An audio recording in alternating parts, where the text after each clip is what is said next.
আয়াতুল কুরসি পাঠ করা। কি করা? ঘুমানোর সময় আয়াতুল কুরসি পাঠ করা। সহিহ বুখারীর 3033 নম্বর হাদিস। একটা লম্বা ঘটনা আছে, এখানে শায়েখরা আছেন জানেন। আবু হুরায়রাকে আল্লাহর নবী বাইতুল মাল পাহারা দিতে বলেছিলেন। ঘটনা জানেন না আপনারা? বাইতুল মাল পাহারা দিচ্ছিল, দেওয়ার এক পর্যায়ে তিনি দেখলেন একটা চোর আসলো। চোর এসে গামছা পাতাইলেন, গামছা বিছায়া ইচ্ছা মতো বাইতুল মাল থেকে সম্পদ তুলে নিয়ে ওর মতো ও যাচ্ছে। তিনি প্রথম দিন তাকে ধরে ফেললেন। আবু হুরায়রা তাকে ধরে ফেললেন, চোরটাকে ধরে বললেন যে তুমি এই মাল চুরি করে নিয়ে যাচ্ছ, সাহসটা তো তোমার অনেক, তোমাকে ধরেছি, তোমাকে এবার আমি আমার রসুলের দরবারে নিয়ে যাব। এরপরে সে বলল, দেখো আমি অভাবী মানুষ, আমার ছেলেপেলে বাড়িতে না খেয়ে আছে, আমি তোমাকে ওয়াদা দিচ্ছি যা নিয়েছি নিয়েছি, আর কোনো দিন আসবো না, আজকে আমাকে ছেড়ে দাও। আমার দিকে তাকান। এই কথা বলার পরে আবু হুরায়রা বলল, ঠিক আছে, লোকটা যখন অভাবী, ঠিক আছে, ছেড়ে দিলাম। ফজরের জামাতে আবু হুরায়রা যখন উপস্থিত হলেন, বিশ্বনবী বললেন, হে আবু হুরায়রা, চোর কোথায়? তুমি যে চোর ধরলে, চোর কোথায়? আবু হুরায়রা বলল, আমি তো অবাক হয়ে গেলাম, বিশ্বনবী কেমনে জানলেন যে আমি চোর ধরা পেয়েছিলাম? এবার আবু হুরায়রা বলল, ইয়া রাসূলুল্লাহ, ইয়া হাবিবাল্লাহ, সে আমাকে বলেছে আর কোনোদিন আসবে না, আর কোনোদিন আসবে না। যখন বলল অনেক অভাবী মানুষ, বাড়িতে কোনো খাবার নাই, এই জন্য তাকে ছেড়ে দিলাম, আর দ্বিতীয়বার আসবে না। এবার বিশ্বনবী বললেন, আবু হুরায়রা শুনে নাও, আমি বললাম এই যে রাত্রি আসতেছে, এই রাত্রে আবার এই চোর বাইতুল মাল থেকে চুরি করতে আসবে। আবু হুরায়রা এবার বলল যে এইবার ছাড়ব না, এবার যদি আসে তাহলে এবার আর ছাড়ব না। দ্বিতীয় দিন আসলো, চোর চুরি করতেছে, মাল নিয়ে চলে যাচ্ছে। খপ করে ধরে ফেললেন, তুমি বলেছিলে আর আসবে না, আবার কেন আসলে? তোমাকে নিয়ে যাব রাসূলের কাছে। রাসূলের কাছে নিয়ে যাওয়া হলো।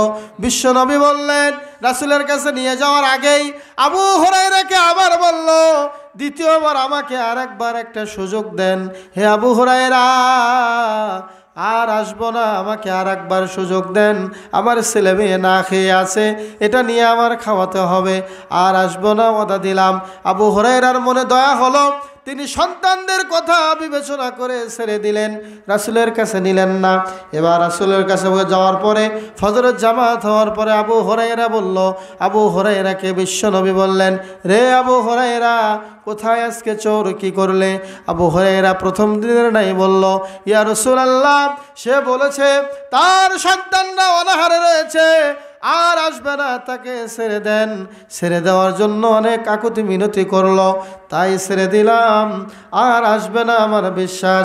বিশ্বনবী বললেন, না না, সে মিথ্যা বলেছে, আজকে আবার চুরি করতে আসবে। কয়দিন হলো? 3 দিন হলো। এবার ধরে আবু হুরায়রা নিয়ে যাচ্ছে বিশ্বনবীর কাছে।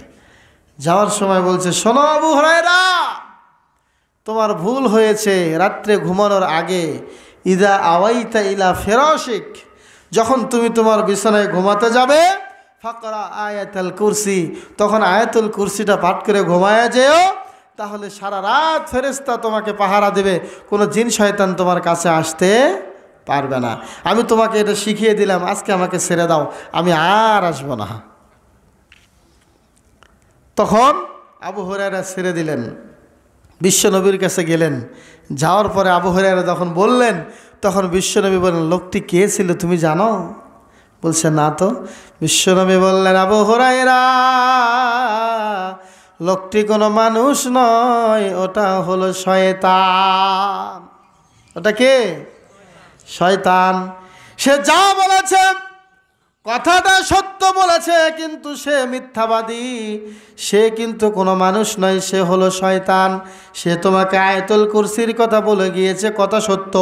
আয়াতুল কুরসি পাঠ করলে সারা রাত ফেরেশতার দিয়ে আমি নিযুক্ত করে দেই সম্পদ রক্ষণাবেক্ষণের জন্য, কিন্তু এই লোকটি হলো ইবলিস, শয়তান।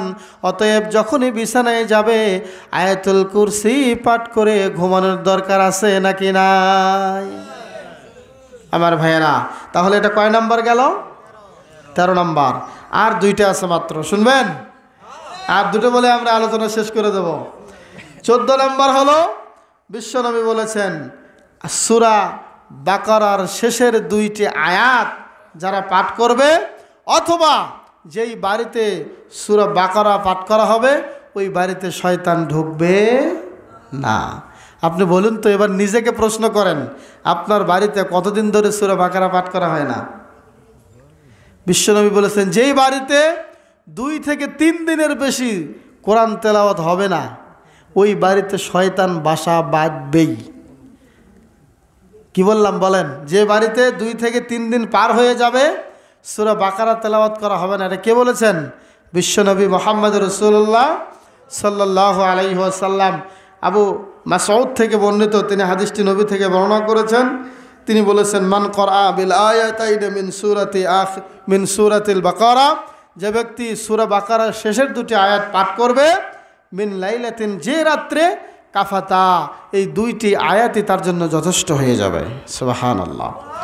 অন্য বর্ণনায় এসেছে বিশ্বনবী বলেছেন, হে আমার সাহাবীরা, লা তাজআলু বুয়ুতাকুম মাকাবিরা, তোমরা তোমাদের বাড়িগুলিকে কবরে পরিণত করো না। তার মানে কবরে কোনো নামাজ পড়া যায়? তাহলে বাড়িতে যদি আমরা নামাজ না পড়ি এটা বাড়িটা কি হয়ে যায়? কবর হয়ে যায়। ভাইয়েরা আমার, বাড়িটা কি হয়ে যায়? কবর হয়ে যায়। এই জন্য ফরজ সালাতটা বাড়িতে আদায় না করে মসজিদে আদায় করে যত নফল, যত সুন্নত, যত আপনার তাহাজ্জুদের সালাত সব বাড়িতে পড়ার চেষ্টা করতে হবে। আজকে আমরা বাড়ির পরিবেশটা এমন করে ফেলছি, বাড়িতে সালাত পড়তে আমাদের মন চায় না। কথা বলেন ঠিক কিনা? কিন্তু সুন্নত নামাজগুলো কোথায় পড়া দরকার? বাড়িতে পড়া দরকার। অনেক মা বোনেরা হয়তো বা আলোচনা শুনতেছেন, আপনাদেরও উচিত বেশি বেশি করে নফল সালাত, তাহাজ্জুদের সালাত বাড়িতে পড়া এবং আপনার স্বামীকে সাথে নিয়ে নফল সালাতগুলো বাড়িতে বেশি বেশি আদায় করা। বিশ্বনবী বললেন, শোনো, লা তাজআলু বুয়ুতাকুম মাকাবিরা, ও আমার সাহাবীরা, তোমরা তোমাদের বাড়িগুলোকে কবরে পরিণত করো না। ইন্নাশ শাইতানা ইয়ানফিরু মিন বাইতিল্লাযী ইকরাউ ফীহি সূরাতুল বাকারা। সহিহ মুসলিমের বর্ণনা। শোনো আমার সাহাবীরা, যেই বাড়িতে সূরা বাকারা তেলাওয়াত করা হয় ওই বাড়ি থেকে শয়তান দৌড়াইয়া পালায়া যায়। সুবহানাল্লাহ। তাহলে যেই বাড়িতে সূরা বাকারা তেলাওয়াত করা হয় সেই বাড়ি থেকে শয়তান কি করে? দূরে পালায়া যায়, দৌড়ে পালায়া যায়। এই কথা কে বলেছেন? বিশ্বনবী মুহাম্মদ রাসূলুল্লাহ সাল্লাল্লাহু আলাইহি